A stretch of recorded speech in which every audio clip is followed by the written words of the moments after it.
Joker est à l'appartement et il visionne une émission enregistrée du show de Murray Franklin. Accoutré d'un costume rouge et blanc assez classe, le protagoniste étudie avec minutie les entrées des précédents invités de l'émission. Le spectateur remarque un certain talent d'acteur chez le clown, même si Joker surjoue un peu trop. Toujours est-il que l'on peut saluer la performance et l'engagement dont Joker fait preuve dans son salon. Toutefois, et une fois assis sur son canapé, Joker perd peu à peu ses moyens lorsqu'il entreprend sa mise en scène fictive avec Murray. Il ne sait pas comment bien entamer la conversation, ni même comment se tenir. Le doute s'immisce, mais Joker persévère et tente d'adopter la meilleure attitude possible. Et c'est un enchevêtrement d'assurance et de maladresse qui se succèdent et rythme la scène qui se poursuit. Du côté du spectateur, le ressenti est à la fois amusant et gênant. C'est là toute la force du personnage après tout. Joker n'a pas conscience de ses gestes ou prises de parole inappropriées. Le principal étant qu'il croit dur comme fer en lui et en tout ce qu'il entreprend. Là encore, le protagoniste semble content du déroulé de sa petite préparation post-show. S'ensuit une ellipse et nous retrouvons notre clown, torse nu et couvert de colorant vert pour les cheveux. Il s'en étale sur la zone prévue à cet effet, mais cela ruisselle aussi sur son visage, ses bras et le haut de son torse. Une petite musique accompagne une nouvelle danse effrénée du protagoniste, et Joker continue sa métamorphose physique en se recouvrant le visage de maquillage blanc. Finalement, la sonnette de l'appartement retentit. Randall et Gary ont décidé de passer à l'improviste. Ils ont appris pour la mort de Pennyfleck et viennent apporter leur soutien à leur ancien collègue. Lors de l'échange verbal, le spectateur apprend que le protagoniste a arrêté sa médicamentation. 0 pilule donc, et un Joker en pleine possession de ses moyens. En parlant de ça, et si Joker faisait du Joker, tiens? Écoute, je sais pas si t'es au courant, mais des agents de police sont venus au bureau dernièrement et ils ont interrogé tous les gars à propos des meurtres dans le métro et... Ils m'ont pas interrogé, moi? C'est parce que le suspect est un homme de taille normale. Si c'était un foutu nain, tu serais déjà en prison.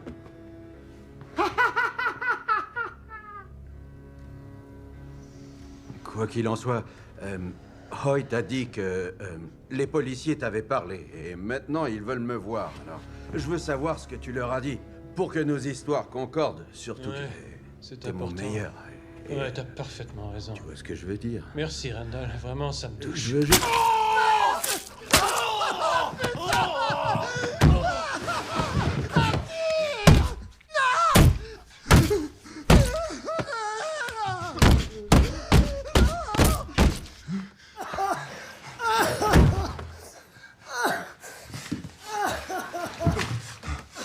Pourquoi t'as fait ça, Arthur?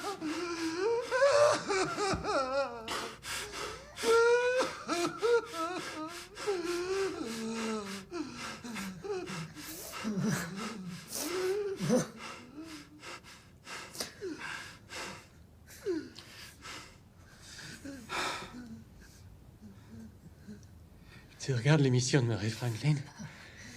Ouais. Je suis un de ses invités ce soir.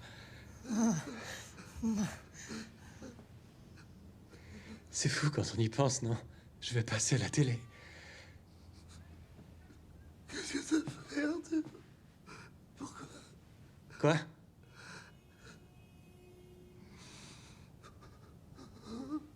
T'en fais pas, Gary. Je te laisse partir.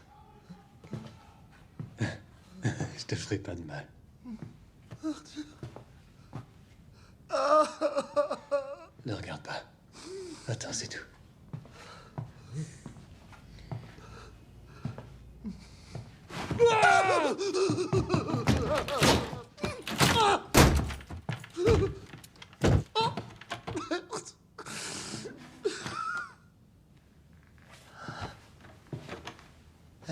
Arthur? Ouais? Arthur, tu peux enlever la chaîne? Merde. Désolé, Gary. Attends. J'arrive.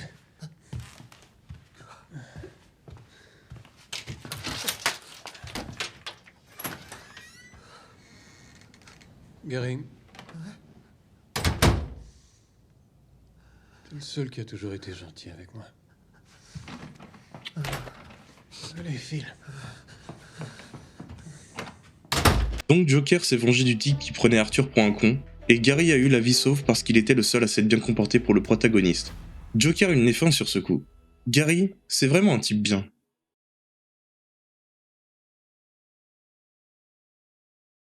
C'est un Joker flamboyant que nous retrouvons dans une scène sur fond de musique entraînante. Le protagoniste est au mieux de sa forme et à l'apogée de sa confiance. C'est simple, rien ne semble pouvoir l'arrêter. Cigarette au bec et danse au beau milieu de cet interminable escalier. Le spectateur fait un rapprochement.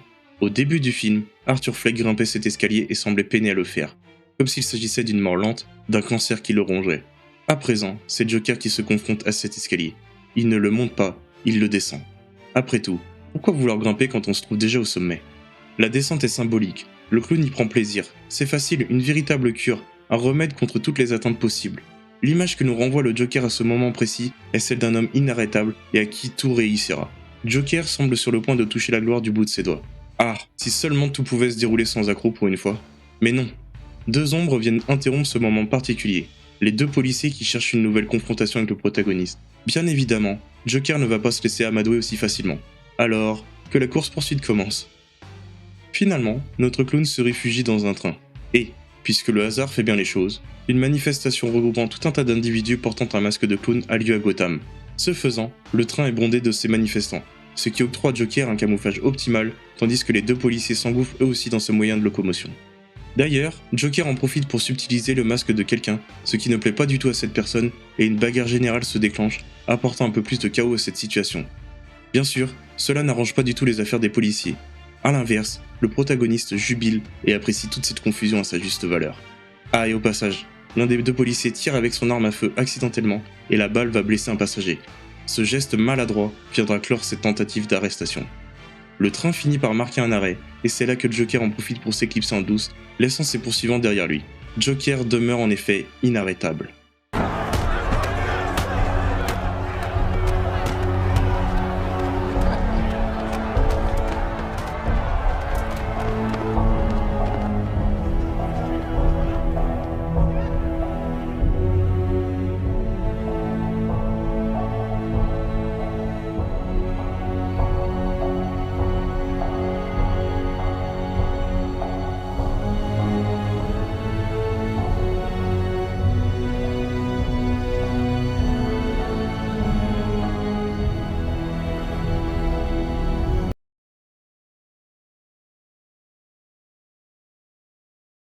Joker attend patiemment dans sa loge. Le présentateur aimé de tous, Murray Franklin, vient saluer son invité, accompagné d'un homme, peut-être le producteur de l'émission.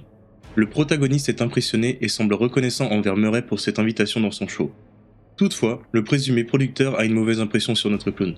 Il ne le sent pas, ou plutôt, il sent que quelque chose va mal tourner vis-à-vis du public si Murray laisse Joker trop longtemps à l'écran. Mais le présentateur du show est confiant.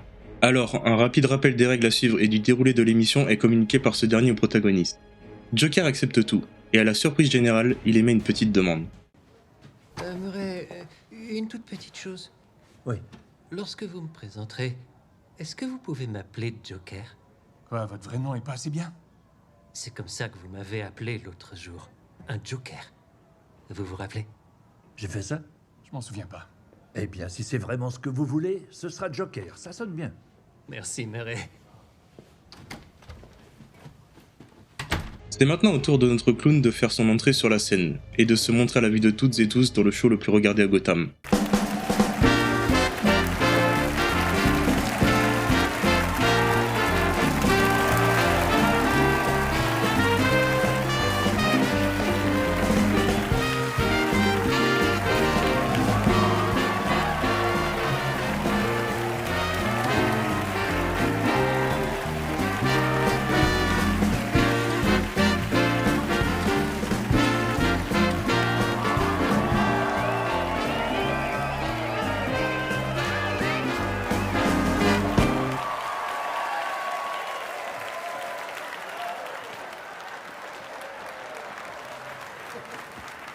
Vous allez bien, docteur?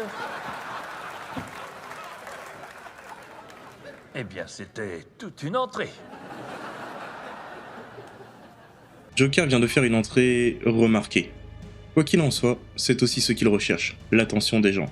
Le protagoniste apprécie de se montrer et il ne va pas manquer cette occasion de le faire dans ce show. Dans un premier temps, l'ambiance est bon enfant, très détendue, amicale et avenante. Mais très vite, la tournure de l'émission va prendre un ton plus sérieux et des divergences d'opinion entre le présentateur et l'invité vont être à l'origine de tensions qui tiendront en haleine le public, les téléspectateurs et le spectateur.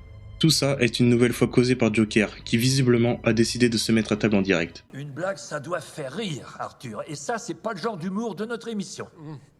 Ok, je comprends. Je suis désolé. C'est que, vous voyez, les dernières semaines ont été difficiles, Murray. Depuis le soir où j'ai tué les 3 gars de Wall Street.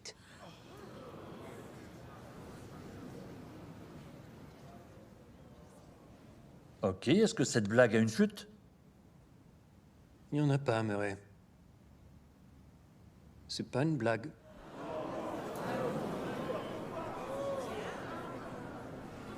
Vous êtes sérieux, pas vrai? C'est vous qui avez tué les 3 jeunes hommes dans le métro? Et pourquoi on devrait vous croire? Parce que j'ai plus rien à perdre. Plus rien ne peut m'atteindre maintenant.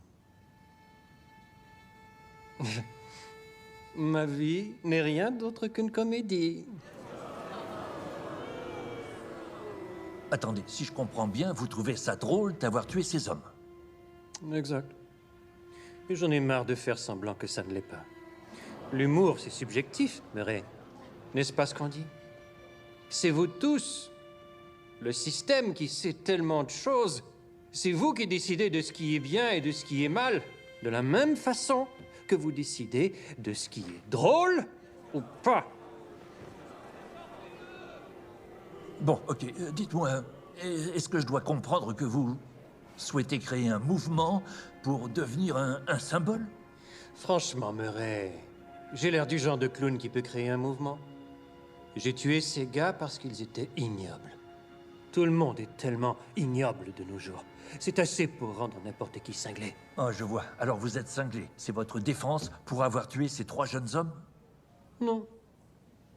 Ils pouvaient pas chanter sans fausser, même si leur vie en dépendait. Ah, mais pourquoi est-ce que tout le monde pleure tant la mort de ces gars-là? Si moi je mourais sur le trottoir, vous enjamberiez mon corps sans me voir. Je vous croise tous les jours et vous ne me remarquez même pas. Mais ces gars, quoi, parce que Thomas Wayne a pleuré leur mort à la télévision? Vous avez un problème avec Thomas Wayne aussi? Oui, j'en ai un. Avez-vous vu à quoi ressemble le monde dehors, Murray? Est-ce qu'il vous arrive de sortir du studio? Partout, les gens ne font que crier et s'insulter sans arrêt. Le civisme n'existe plus. Plus personne n'essaie de se mettre dans la peau des autres. Prenez les hommes comme Thomas Wayne. Vous croyez qu'ils se demandent ce que c'est que d'être comme moi? D'être quelqu'un d'autre qu'eux-mêmes? Je vous garantis que non. Ils s'imaginent qu'on va rester bien tranquille et endurer ça comme des petits garçons polis, qu'on va pas se transformer en loup et les mordre. Vous avez fini? Arrêtez d'essayer de faire pitié, Arthur. On dirait que vous cherchez des excuses pour justifier ces 3 meurtres. Faut pas généraliser, c'est moi qui vous le dis. Les gens ne sont pas tous ignobles. Vous êtes ignoble, Murray. Moi, je suis ignoble. Pourquoi vous dites ça? Vous montrez mon numéro. M'invitez à votre émission. Vous vouliez seulement rire de moi. Vous êtes exactement comme les autres. Mon vieux, vous ne savez absolument rien de moi. Regardez ce que vos actes ont déclenché. C'est à cause de vous. Il y a des émeutes dans les rues. 2 policiers sont dans un état critique. Et ça vous fait rire. Ça vous fait rire. Quelqu'un est mort aujourd'hui à cause de ce que vous avez fait. Je sais. J'ai une autre blague pour vous, Murray. Non, je crois qu'on vous a assez entendu. Qu'est-ce qu'on obtient Non, merci. lorsqu'on croise On ne veut un plus déséquilibré entendre vos blagues, solitaire ça suffit. avec une société qui l'abandonne à son sort et le traite comme de la Appelle merde? la police. Ça vous dire ce qu'on Appelle obtient? la police. On obtient ce qu'on mérite, sale ordure!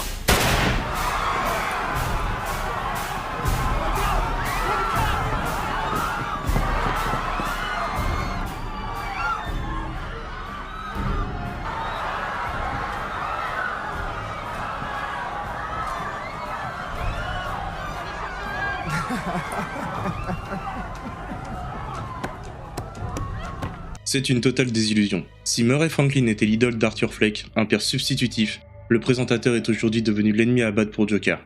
À ses yeux, il était un symbole d'une société dérangée et ignoble. En l'exécutant sur la place publique, c'est un message poignant qu'il envoie aux personnes qui pensent comme lui. Joker n'est pas un méchant. Il se voit comme une victime du système. Mais ce soir, la victime est devenue le bourreau.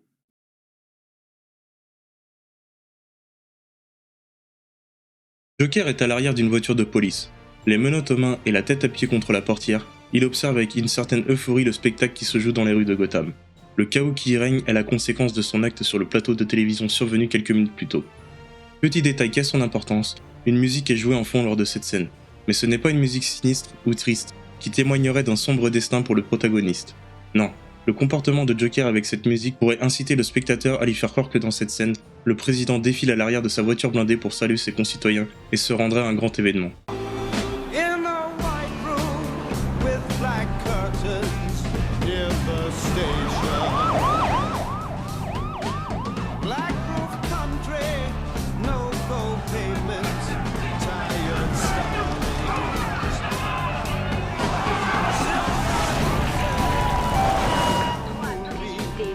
In your dark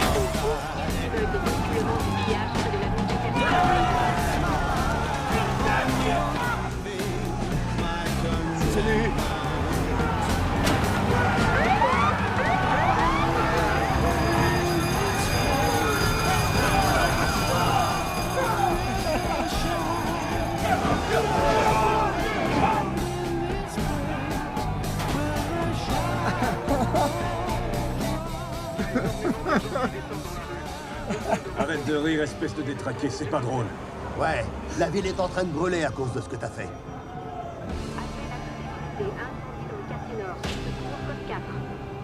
Je sais. N'est-ce pas magnifique? Une ambulance, dans laquelle le conducteur porte un masque de clown, viendra percuter le véhicule de police. Et dans un premier temps, le spectateur peut croire à une coïncidence. Après tout, c'est vraiment l'anarchie et dehors. Mais en portant un peu plus d'attention à la scène, le spectateur comprend que l'accident n'était pas dû au hasard finalement. Le conducteur et une autre personne portant ce même masque vont directement porter secours à Joker. Pourquoi? À l'évidence, ce ne sont pas des amis du protagoniste. Non. Nous pouvons donc en déduire que ces deux individus masqués regardaient le show de Murray Franklin au moment où Joker l'a battu froidement devant d'innombrables père-dieux à Gotham. Alors, toujours par déduction, les deux sauveurs de Joker sont en réalité deux fans, deux personnes qui partagent la vision des choses de ce dernier. Mais ces deux-là ne sont pas les seuls à penser ainsi.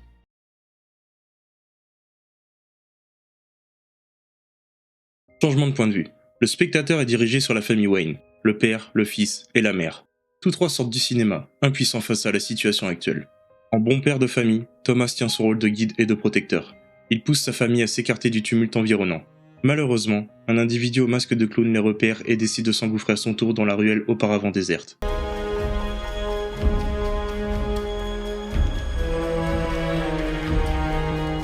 Hey Wayne, voilà ce que tu mérites, ordure. Ne fais pas ça.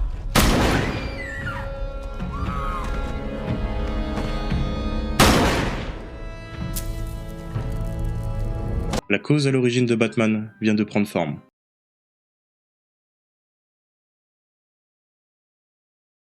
Allongé sur le capot de la voiture de police accidentée, Joker reprend lentement conscience. Son réveil est à l'image de ce qu'il représente désormais. Chaotique, bruyant et sans retenue. La foule de manifestants l'acclame et l'incite à se lever. Si Murray était un symbole d'une société dérangée, Joker est maintenant devenu un symbole d'une rébellion visant à rectifier cela. Mais il ne peut y avoir de changement sans casser des œufs.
Joker est interné à l'hôpital psychiatrique d'Arkham. Une nouvelle psychologue lui fait face dans une pièce où ils se retrouvent tous deux assis sur une chaise devant une table. Le protagoniste a les mains menottées et fume une cigarette alors même qu'il est pris d'un fou rire. La psychologue lui demande alors ce qui le fait tant rire et Joker lui répond qu'il pensait à une blague, mais que cela ne sert à rien de la lui raconter car elle ne la ferait pas rire. Puis, le spectateur voit le protagoniste, déambulant dans un couloir. Et à chaque pas qu'il fait, Joker laisse une empreinte de chaussure ensanglantée derrière lui. Finalement, peut-être que Joker a raconté sa blague à la psychologue, mais qu'il a dû la tuer ensuite. Ou alors, le meurtre de la psychologue était peut-être la blague elle-même, qui sait. Le spectateur est libre de croire à tout. Quoi qu'il en soit, la folie de Joker n'appartient plus qu'à lui désormais.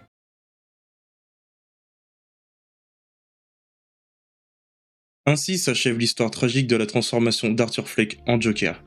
D'un homme-enfant à un homme qui oriente chacun de ses actes en fonction de ses propres convictions et de sa propre justice. Mais sa justice est-elle bonne? Admissible? La justice, de par ses lois, est-elle la seule qui soit juste? Non, non et non. La justice, quelle qu'elle soit, n'est pas et ne sera jamais juste. Elle donne seulement l'illusion qu'elle l'est, voilà tout. Pourtant, sans elle, ce serait la seule et unique loi du plus fort qui serait appliquée dans les rues de Gotham. C'est d'ailleurs ce qu'il se passe à la fin du film. Personne ne tient compte des lois, de la justice, et c'est le chaos et la destruction qui règnent. Alors Joker a-t-il des raisons valables de se dresser contre cette justice universelle pour appliquer la sienne? Le simple fait de juger la société qu'il voit comme ignoble et inéligible à ses principes moraux constitue-t-il une justification viable et incontestable? Encore une fois, non, car la justice n'est pas juste. Enfin, elle est juste suivant le point de vue. L'accusé trouvera toujours sa sentence injuste, tandis que le plaignant aura plus de chances de voir la justice comme étant juste. Mais Joker ne cherche pas la justice, il est à la recherche de l'illusion qu'elle procure. De cette façon, il pourra imposer sa seule vérité aux citoyens de Gotham. Arthur Fleck n'était pas capable de le faire. Gary, qui est probablement le personnage le plus proche du protagoniste sur le plan de la personnalité, mais surtout des différentes caractéristiques qu'il renvoie à chaque apparition à l'écran, en aurait-il été capable? On a pu voir que ça lui aurait été impossible lors de la scène où Joker tue Randall. Joker sublime le chaos pour mieux faire ressortir l'éclat de sa folie. Mais la folie, justement, n'est-elle pas devenue la réalité d'une normalité biaisée par les déviances d'une société en pleine souffrance? Arthur Fleck était un personnage complexe, Joker l'est d'autant plus. Ou plutôt, c'est le ressenti que j'en ai. De toute évidence, nous aurons l'occasion d'en apprendre plus lors du second film Joker, qui est censé sortir en octobre 2024. À ce sujet, j'ai entendu dire que ce second volet serait amené comme une comédie musicale. Je dois bien avouer que cela m'effraie quelque peu puisque je n'apprécie guère ce registre-ci, mais d'un autre côté, je veux en apprendre plus sur Joker et Harley Quinn. Il y a de grandes chances que ce second film raconte la rencontre entre ces deux-là. Alors je vais évidemment me laisser porter par l'histoire en espérant que ce ne soit pas une comédie musicale, ou que, si c'est effectivement le cas, cela n'ait que peu d'importance tout au long du film. De plus, je fais confiance à Joaquin Phoenix et Lady Gaga pour nous proposer une suite à la hauteur du premier opus. Bien. La vidéo touche à sa fin, mais si l'envie vous prend de revoir le film, n'oubliez pas de vous armer de votre plus beau sourire, puisque vous serez en présence de...